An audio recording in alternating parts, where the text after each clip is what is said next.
Research from the Association of Financial Advisors and Core Data during the Banking Royal Commission showed more than 70% of people who've never received financial advice would consider it. So, what's stopping them?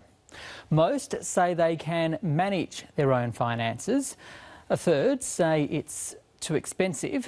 And just 13% say advisors are untrustworthy.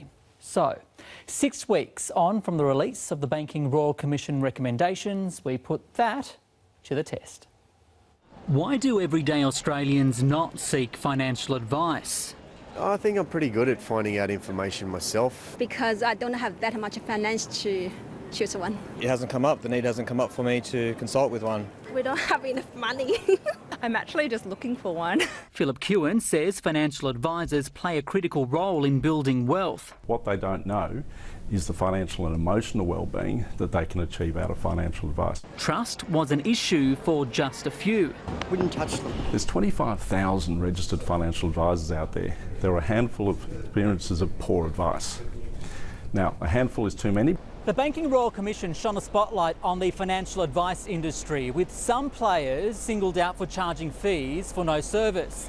10 recommendations were made which impact financial advisors, including the annual disclosure of fees and the creation of a single disciplinary body responsible for punishing bad advisors. So that those advisors who are not doing the right thing will identify them and get rid of them as quickly as possible. ASIC-imposed educational standards are already being phased in.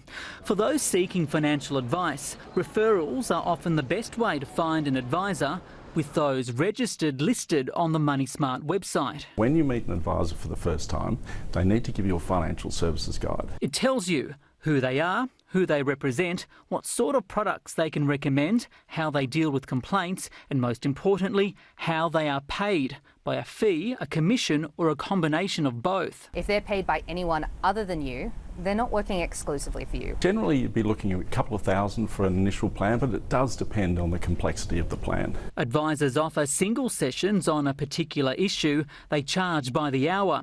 But by not considering the client's entire financial situation and creating a plan, it can be hard for them to make recommendations that are in their best interest. There are other alternatives though, like financial counsellors. These are free, fair, independent advisors. They can help you if you're in debt.